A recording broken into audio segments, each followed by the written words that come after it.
best marketers actually really focus on one or two things that really move the needle, and they go all in on that. And so that's been the case for myself. It's been the case for a lot of my clients. It's the case for some of the most successful marketers in the world. You'll find that the list of stuff they're not doing is much bigger than the list of stuff that they're doing. Welcome to the Entrepreneur Organization Business Podcast. I am your host, Linh Podetti.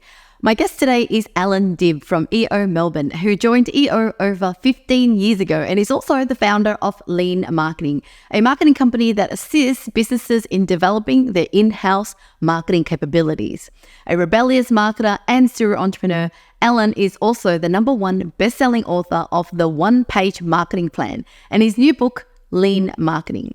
In this episode, Allan shares challenges and tips for businesses aiming to build a robust marketing machine. He also opens up about his personal transformation evolving from being overweight and unhappy to becoming a lean and content entrepreneur. Well, without further ado, let's welcome Allan. Hey, welcome, Allan. So good to have you on the podcast. Hey, Lynn, pleasure to reconnect with you again. Yeah, and it's great that we actually knew each other prior to EO. Like when I joined EO, I was like, oh my God, I recognize that name. And because you wrote an amazing book called Marketing, the One-Page Marketing Plan, and that's where I knew you as well. But in today's episode, I want to chat through about how you even got into this whole marketing game, as well as some personal journey, and you introduced your amazing new book that's coming out. You know, I've been struggling to even write one book, and you're on to your second or third book. So yeah, let's talk first about, how did you get into this whole marketing game? Well, really by accident. I was in my first business. I had an IT business, and I started the business like a lot of entrepreneurs do, as Michael Gerber calls it, an entrepreneurial seizure, right? So I thought, I'm really good at what I do. I'm working for this idiot boss. Why should I work for him? I'll start my own thing. And then, of course, I became the idiot boss, right? And then, it's a pretty familiar story. I thought, I'm good at the technical stuff that I'm doing, and so I can start a business. Whereas, obviously, we know now that technical skills and business skills are two very, very different things, right? You can be a really good technician, but suck at the business side. And that was really my story. So I was a really good technician. And in fact, so good, like a lot of our competitors would hire us to teach them some of the newer technologies. And then, I felt really clever and smart. I'm like, haha, these guys don't know what they're doing. But they were running rings around me financially. They were doing financially way better than we were. And I'm like, what in the hell am I doing wrong? So that really took me on a decade-long journey to learn marketing. We did trial and error, mostly error. And so I learned marketing. I attended every seminar, read every book, did all the stuff. And then, we grew that business, grew it to be a national business, and we exited that really, really well. I started another business after that, a telecommunications company, and we grew that from 0 to 4 years later being in the BRW Fast 100, and then I exited that. And so now I help people do the same. Except I help them shortcut the journey. Instead of spending a decade like I did with trial and error, I help them shortcut their journey and basically build their own marketing capability. Okay, so what exactly does your business offer at this point in time? Yeah, so we do training, coaching, consulting, and people who want to get certified in our method, which is the One-Page Marketing Plan and Lean Marketing method. So we help people with that. So some people want to be coaches, consultants, or whatever. But for the most part, we're working with businesses who are in the $1 to $20 million revenue range and helping them basically build their own marketing capability. So I think of it as we're the opposite of a marketing agency. Marketing agency will do everything for you. We help you build your own marketing capability in-house. And so often will founders be involved in this program, or is it usually you need a marketing manager? Well, what's the best way to really structure your team to be able to take on a program like this? Yeah, so often we start working with a founder who's kind of doing marketing in their so-called spare time, which in practice turns out to be almost never. So a lot of what we do is help them put in the right people. So usually we'll help them hire a marketing coordinator, or if they have a marketing team, we'll help upskill them. But basically what we want to do is we want to help them get the right tools, the right assets, and the right processes in place, and then everything starts to fall in place. So when we figure out what are the things we need to do from a marketing perspective daily, weekly, monthly, what are the assets that we need, what are the right tools that we need, everything changes. So that's what we're helping organizations do. And the important part is that they own that marketing capability, that intellectual property, because that's a core part of your business. A lot of business owners feel like, hey, I outsourced my IT, or I outsourced my payroll or HR or whatever. Why don't I outsource my marketing? Kind of feels logical, but marketing is a core capability. I think Peter Drucker said the two core things that a business does is marketing and innovation. And most entrepreneurs are really good at the innovation part. They're good at product development, the new service, the new whatever. But the marketing capability is where we really like to help them. And it's such a lever that really moves the needle.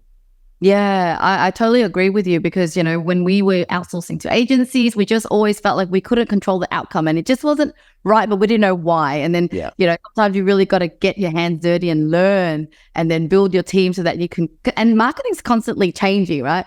Tell me now, since AI has started, how has that really evolved or changed the teachings that you're giving to your clients? Yeah, I mean, I'm loving AI tools and we're using them extensively both in our business and with clients. It's basically helps you get more leverage. So a theme of pretty much all of our consulting and my books is leverage. And leverage basically means a force multiplier. So if I think of a hammer or think of something that gives you leverage, right? You can take a force and now multiply it many times. So AI tools are an amazing force multiplier. I mean, we're doing stuff that took us, hours and hours in minutes now, things like with video editing, with audio, with stuff like that.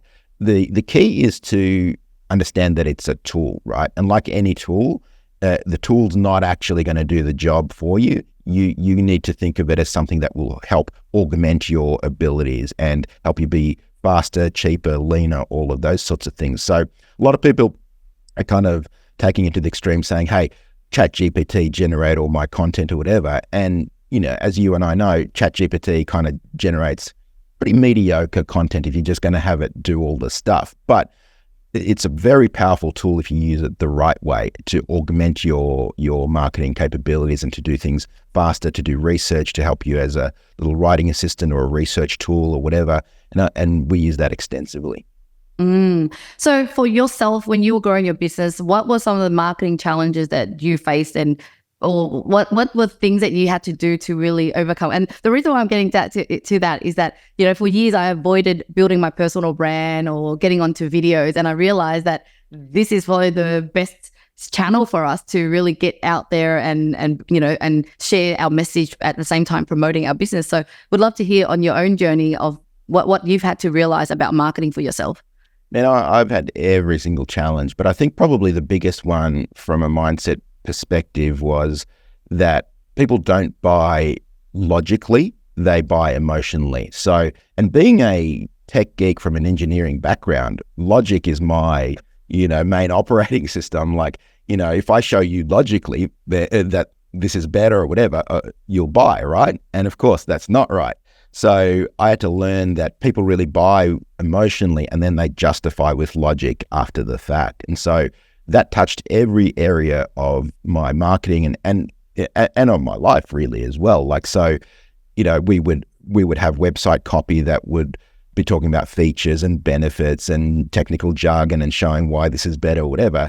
No one cared, right? People care. What is this actually going to do for me? What problems does it solve for me? And once we started talking to the emotional element, that changed everything. So that's probably one of the biggest learnings that I had over the years is what are people really buying? They're buying a solution to their problem. They're not buying your IT managed service or your legal service or your medical product or whatever. They're buying what they think that will give them, and that's usually an emotional thing. And sometimes people push back on that. They say, look, no, I'm in B2B. I sell to sophisticated buyers like CEOs and stuff like that.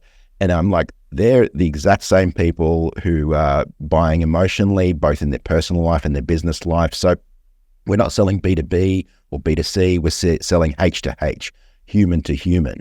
And so that's a very important point to keep in mind. And if you think about it, like back when I was in the IT industry, there was a slogan from IBM that said, nobody ever got fired for buying IBM. Now, is that an emotional message or is that a logical message? Definitely an emotional message. And that message sold billions of dollars of equipment. And, as someone who came from the IT industry, I can tell you IBM was not the best stuff. It was not the cheapest stuff. It was not the best value stuff. But that message sold billions of dollars of equipment. Wow. It got my head thinking. I'm like, oh, I need a slogan. This is good. It's not necessarily about slogans, but it's about the message that you're putting across, right? Because no one's buying, in your case, I mean, no one's buying outsourcing services. No one's buying extra help. They're like, they want a result, a result that's going to be either save them time, money, whatever that emotional element is for them that they are really seeking. So what you're selling is actually a tool. It's a byproduct of what they actually want. Yeah. And nowadays there's so much noise, so many competing messages and videos are also, how much more marketing, are we having to do a lot more marketing now than previously?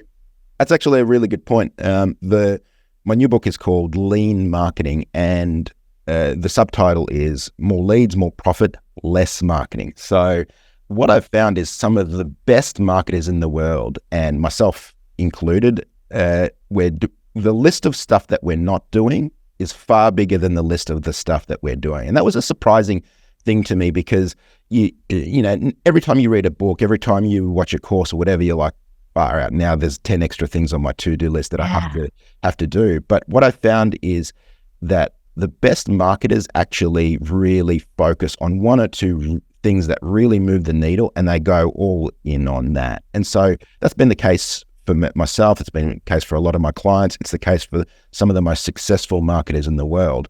You'll find that the list of stuff they're not doing is much bigger than the list of stuff that they're doing. So the idea of lean marketing and a lot of the work that I do is how can we identify those, 5-10% of things that's going to give you the biggest amount of leverage, that's going to give you the biggest buck. So smaller inputs, much bigger outputs. Okay, so this is your new book. When is it launched? Tell me more. What will it cover other than what you just mentioned there? Yeah, so the new book is coming out in May 2024, so it can be pre-ordered right now. But the premise of the book is we're going to do more with less. So it very much connects with lean thinking and lean methodology, which is very prevalent, particularly in manufacturing. So manufacturing completely got revolutionized by the lean movement. And lean basically means, as I mentioned, you can do more with less. And so there are certain technical things that they implement in lean, but really the core message is leverage. And in the book, I've identified, the book's split up into 3 sections. There are 3 major things from a marketing perspective that will give you a big amount of leverage, meaning we're going to multiply the force of your inputs. They're force multipliers. Number 1 is tools. So things like your CRM system, your content management system, AI tools. I talk about that a lot in the book as well. So they're things that can really be force multipliers in your marketing infrastructure. The second thing is assets. So assets are well understood in wealth and in finance and stuff like that. And one of the things that you'll find, I learned this years and years ago when I read my first personal development book, which was Rich Dad, right? That's my one as well. Well, there you go. There you go. So, and I didn't come from a wealthy family, and I almost read that book in secret because I was like, I don't want my family to think I'm becoming a greedy rich person or whatever, right? So, but one of the key learnings in that book is that assets are things that put money in your pocket, and the wealthy mainly derive their income not from labor but from assets. And so, if you own a rental property, you can earn rental income. If you own stocks, you can earn dividends. And the exact same thing is true in marketing. If you've got strong marketing assets, that will generate leads, that will generate prospects, that will generate customers. And it's a huge leverage point. For example, you and I are speaking, and in fact, we know each other because I wrote a book, right? That's an asset I've got in the marketplace. And that brings in new leads, new prospects every single day. I wrote that once, and that's an asset that continues to create returns in my business. So in the absence of assets, you're going to have to replace that with labor. So exactly the same as you would do in finance, right? If you don't have any assets, well, you do labor and you earn money as a result. There's nothing wrong with that, But the only problem is it's not very high leverage. When you stop, the lead flow stops or the money stops, and it's not really something that's saleable or scalable. So a lot of what we do is help clients build assets in their business. And the final piece of the puzzle, the final force multiplier, is processes. So what are the things that we need to do daily, weekly, monthly from a marketing perspective? Because I think it was Naval who said, all the returns in life come from compound interest, whether it's relationships, whether it's finance, whether it's business, whether it's anything else. Compound interest is just like the eighth wonder of the world. And the same applies to your marketing processes. So a lot of people feel like marketing is something you do once, the big rebrand, the big website launch, the big whatever, and then that's it, once and done. But it really works exactly the same as compound interest. The daily, weekly, monthly stuff that you do, the boring stuff, that's what's going to give you the biggest returns over time. And that's a lot of what we're helping people to do, is build those marketing processes in-house. So really tools, assets, and processes, they're the three big force multipliers. And they're really the three main sections of the book. Each. Sounds exciting. I can't wait to get a copy for myself. Well, I'll make sure you get a preview copy. Yeah. Talking about lean, I want to kind of divert the conversation to something more personal, because I know you before, and we had a coffee, and then from that day onwards, all of a sudden I said, what happened to you? You're so lean now. You've been very influential in my life, Lynn. Yeah. So I remember it was probably, I don't know, was it maybe 3 or 4 years back? I was in Sydney. We caught up for a coffee. And, I was going through a weird time in my life. My dad had just passed away. I was, having other challenges with relationships and stuff like that. I was overweight, unhealthy, all of those sorts of things. And you got me thinking from a physical health point of view, right? So where, what could I do? And it was a simple idea, right? And like a lot of things in life, in business, sometimes a simple idea is the most powerful. So you talked about what you were doing from a health perspective, and it was intermittent fasting or time-restricted feeding. And I'm like, that's a simple idea and just a matter of trying it. And I did. And I mean, it wasn't just that I did. I did other things as well, but that definitely got me thinking, and it kicked off that journey. So I'm very grateful for people like you in my life, Lynn, who sometimes just a simple idea can be such a game changer. Yeah, thank you. I mean, you took one idea and you really transformed your life. But I want to take you back there, because I've witnessed a lot of entrepreneurs who basically their head is just in the sand, work, and go, hey, one day I will deal with my life, like I've got the rest of my life to deal with it. But money and success is, I think maybe men kind of fall into that a lot more. Like I'm talking, even an example, my own husband, he's just like, I need to work to make money for the family. And, what went through your mind? I know you were going through some challenges in life, and what shifted? What would you like? And what made you go, what, I need to change my life into a wholesome person now? Well, I mean, literally everything in my life other than my business was going to shit, really, right? So my business was going well, but nothing else was, marriage was struggling, my health was in decline, I was overweight, I didn't keep in touch with friends and stuff like that. So I was really too one-sided, single-focused. And so I really needed to clean up my life, clean up my habits and all of that sort of thing. So little by little, I did do that. And I found as I became more balanced, actually business got better, ideas got better, my consistent, as you develop a discipline in one area, that applies to other areas in your life. As I started lifting weights and eating right, well, then I started actually fulfilling some of my business promises better, and I started being more consistent with my writing and other stuff. So a discipline in one area really affects so many other areas of your life. And I don't know, maybe it's a function of being in your 40s or having a midlife crisis or whatever, but you start thinking about, even when you're doing well financially, you think like, is this it? Is this all there is? Is it just the next revenue goal, the next profit goal, the next project or whatever? When we're early on in your business and financial career, you want to get to that level where, money is no longer an issue. But once you get there, it's like, this it? Like, is it just the next rung on the ladder or whatever? And so, I spent a lot of time thinking about that, and I still do. Like, what's next other than the next business goal, the next money goal, the next financial goal? What else is next? How can I have more adventure? How can I deepen some of my relationships? All of that sort of stuff. That's so incredibly important, because after all, we, as entrepreneurs, we all left mainly due to freedom, right? Because we didn't want to answer to a boss or be there or whatever. But a lot of us have created our own prisons, right? So we're now stuck. We've got to hit the next target. We've got employees to feed and take care of and all of this sort of stuff. So in a lot of cases, we traded one form of captivity for another. That's right. So back then you were doing what you're doing because you obviously were saying something to yourself. Like, what were some of your limiting beliefs that stopped you from wanting to pursue those other areas? Was it just lack of time, or you thought it was requiring more effort than you imagined?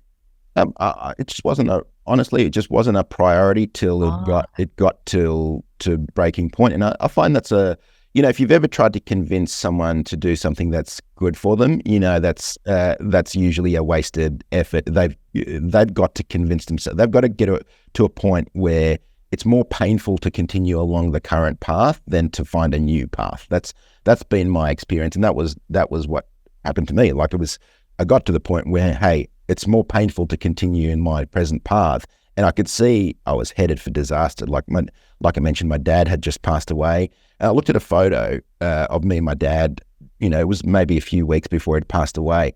And we looked almost identical, both overweight, big gut. We looked pretty similar visually, but and I'm like, shit, I am headed for disaster, right? Because he was unwell all his life. He was on dialysis and all of this sort of stuff. And I'm like, I'm headed for the exact same thing. And that's when I sort of really changed my mindset. I'm like, no, I'm going to have a different story. My story is going to end differently. So so that's a lot of what it was. I think you've just got to find that point where it's more painful to continue along the current journey than to change.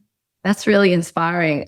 So what were some of the steps? Like, you don't have to go into detail, but I guess from the moment you thought, okay, I want to change, what did you do in order to actually create a lifestyle now? Because since I've seen you before, you were lean and you're still lean. And I feel like this is it. This is the new Allan, who's happier, healthier in every way. So what was some of leaner and stronger every day, and don't make me take my shirt off either, Lynn, all right?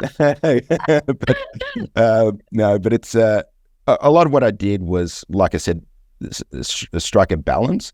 I think we keep glorifying the hustle and the grind and working more and more hours and stuff like that. I think lately that's gotten maybe a little bit less, but there are a lot of people who, you go on LinkedIn and it's like, hey, work harder, work longer, work all of this. And there are seasons when you should do that. I think maybe in your early in your career, maybe in your 20s when you don't have a lot of responsibility and stuff. But down the track, I think you become too one-sided. You become too top-heavy with that stuff. So a lot of it was figuring out, how much time do I actually really need to work? And these days, mostly I work 25 to 30 hours a week. I find that's a pretty good balance. I don't think any entrepreneur at any stage of a business really needs to work 80 hours or 60 hours or whatever crazy stuff, because you'll find that it's those 2 or 3 things that you did that day that really made all the difference. A lot of the rest of the time is, bull crap, like your emails and your Slacks and your million messages and CCing this person or whatever, right? So there's usually 1 or 2 needle moving things that you can do each day, and they generally don't take up 8 or 9 or 10 or 12 hours. They can, of course. And like I said, there are seasons. Like, for example, this year, I spent most of this year writing the new book. So definitely I spent long blocks of time, long hours on it and stuff like that. But generally speaking, I've limited my work to 25 to 30 hours a week. I find that's a really good balance. That allows me to lift weights 3 or 4 times a week. Lets me exercise, lets me hang out with family and spend time with my wife, catch up with friends. So if a friend on a Tuesday afternoon says, hey man, let's catch up and go for a walk and talk, yep, let's do it. And I find that's real wealth. Like if you're stuck at a desk for 80 hours a week, but you're making, tons of money. I don't think that's wealthy. I think wealthy is being able to respond to someone on a Tuesday afternoon and say, yeah, for sure, let's catch up, man. Yeah, you're speaking my language, and that's why I'm proud to call myself the semi-retired founder, because I just feel like there's, when you're already living that kind of life, you don't even need to retire, really, right? You're working, enjoying yourself, and then also making time for personal. So now that you're a new man, I guess the wrap-up question is, ultimately, what do you want the world to remember Allan for? I think you want to be remembered. Just look, he helped me have some fun. He taught me a lot of stuff, and he helped me make some money and live life on my own terms. I mean, that's really my mission in business. I know it's very in vogue to have all these lofty missions and goals and whatever's, all of this sort of stuff. But really, I want to help a lot of people. I want to have a lot of fun in the process, and I want to help them live life on their own terms. Yay! Thank you so much, Allan. It was a pleasure talking to you, and I can't wait to check out your book. So I'll put it in the description of the YouTube video we've got there as well, of where they can find your book. So thank you. Thanks so much, Lynn.